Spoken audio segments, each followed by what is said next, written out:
తమిళనాడు రాష్ట్రంలో నటుడు విజయ్ తన సొంత పార్టీ తమిళగ వెట్రి కళగం స్థాపన తర్వాత 2026 అసెంబ్లీ ఎన్నికలు తీవ్ర ఆసక్తిని రేకెత్తిస్తున్నాయనే చెప్పాలి. వచ్చే ఎన్నికల్లో టీవీకే ప్రభావం ఎలా ఉండబోతుందో ఊహించే ఒక ఎగ్జిట్ పోల్ ఫలితాన్ని టైమ్స్ ఆఫ్ ఇండియా సర్వే నిర్వహించినట్టు సోషల్ మీడియాలో ప్రచారం జరుగుతోంది. టైమ్స్ ఆఫ్ ఇండియా సర్వే ప్రకారం విజయ్ స్థాపించినటువంటి టీవీకే పార్టీ ఏకంగా 125 నుంచి 155 స్థానాలు గెలుచుకునే అవకాశం ఉంది. ఈ సంఖ్య అధికారం చేపట్టడానికి అవసరమైనటువంటి మ్యాజిక్ ఫిగర్ అంటే సాధారణంగా 118 స్థానాలు కావాలి. అంతకంటే చాలా ఎక్కువగానే టీవీకే పార్టీకి వచ్చే అవకాశం ఉందని ఈ సర్వే తెలియజేస్తా ఉంది.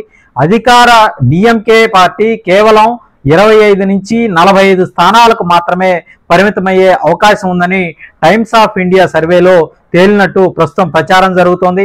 ప్రధాన ప్రతిపక్షం ఏఐడిఎంకే 13 నుంచి 30 స్థానాలు మాత్రమే గెలుచుకుంటుందని ఒక అంచనా కూడా వేసింది.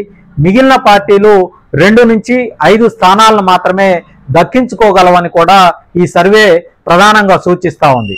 అయితే టైమ్స్ ఆఫ్ ఇండియా సర్వే నిజంగా సర్వే నిర్వహించిందా లేదా అన్నది ప్రస్తుతం అయితే తెలియాల్సి ఉంది.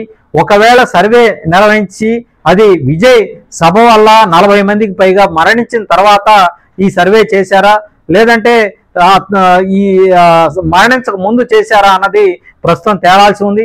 ఒకవేళ ఈ సర్వే నిజమైతే టీవీకే పార్టీ తమిళనాడు రాజకీయాల్లో సంచలనం సృష్టించిందనే చెప్పాలి. తిరుగులేని మెజార్టీతో అధికారాన్ని చేపడుతుందని చాలా స్పష్టంగా ఈ సర్వే ద్వారా మనకు అర్థమవుతోంది.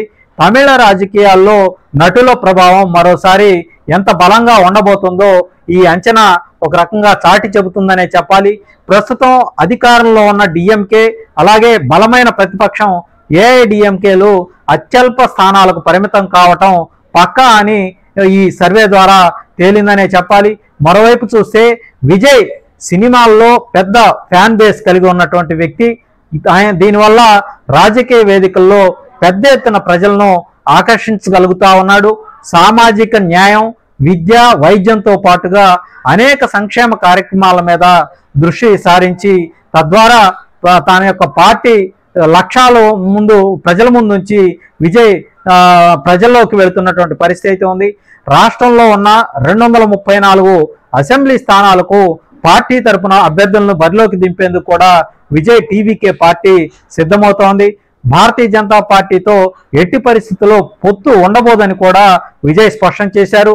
అధికార డిఎంకేపై విమర్శనాస్త్రాలు ఎక్కుపెట్టి కుటుంబ పార్టీగా అభివర్ణిస్తూ టార్గెట్ చేస్తూ ముందుకు వెళుతున్నటువంటి పరిస్థితి ఉంది. ముఖ్యంగా యువకులను విజయ్ ఆకర్షించే ప్రయత్నం చేస్తా ఉన్నాడు. తమిళనాడు ప్రజాక్షేత్రంలో అధికార డిఎంకేతో పాటు ఏఐడిఎంకే, భారతీయ జనతా పార్టీ లాంటి రాజకీయ పార్టీలు వచ్చే ఎన్నికల్లో తలపడేందుకు ఇప్పటి నుంచే అన్ని రకాల ప్రయత్నాలు చేస్తా ఉన్నాయి. ఈ సమయంలో విజయ్ మరి ఎవరి ఓటు బ్యాంకును చీలుస్తాడన్నటువంటి చర్చ కూడా జరుగుతూ ఉంది.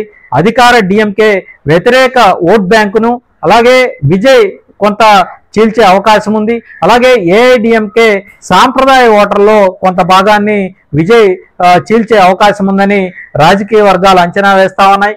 ఏదేమైనప్పటికీ తమిళనాడు రాజకీయాలను మనం ఒకసారి పరిశీలిస్తే సినీ రంగం నుంచి సీఎం కుర్చీ కోసం చాలా మంది ప్రయత్నాలు చేశారు. అలాంటి వాళ్ళల్లో నటుడు శివాజీ గణేశన్, ఎంజీఆర్, శరత్ కుమార్, కమల్ హాసన్, ఇటీవల రజనీకాంత్ కూడా పార్టీ ఏర్పాటు చేయాలని ఆలోచించేసి తిరిగి లాస్ట్ మినిట్లో ఆయన పార్టీ ఏర్పాటును వాయిదా వేసుకున్నారు. ఇలాంటి వాళ్ళంతా కూడా సీఎం కుర్చీ కోసం ప్రయత్నం చేసి విఫలమయ్యారనే చెప్పాలి. అయితే తమిళనాడుకు సంబంధించి మహిళగా ఒక జయలలిత మాత్రమే సినీ రంగం నుంచి వచ్చి రాజకీయాల్లో రాణించి సీఎం కుర్చీని చేజిక్కించుకోగలిగారు. మరి ప్రస్తుతం విజయ్ పార్టీ రానున్న రోజుల్లో తమిళనాడు రాజకీయాల్లో ఎలాంటి ప్రభావం చూపబోతుందనేది ప్రస్తుతం అందరిలో కూడా ఆసక్తిగా ఎదురు చూస్తున్నటువంటి పరిస్థితి. 2026లో జరగబోతున్నటువంటి ఎన్నికల్లో మరి హోరాహోరీ పోరైతే తమిళనాడులో చోటు చేసుకోబోతోంది. ఆ ఎన్నికల్లో ఎవరికి ఎలాంటి ఫలితాలను ఇవ్వబోతా ఉన్నాయనేది దేశవ్యాప్తంగా ఉన్నటువంటి అన్ని రాజకీయ పార్టీలు కూడా ఆసక్తిగా ఎదురు చూస్తున్నటువంటి వాతావరణం అయితే ప్రస్తుతం కనిపిస్తా ఉంది.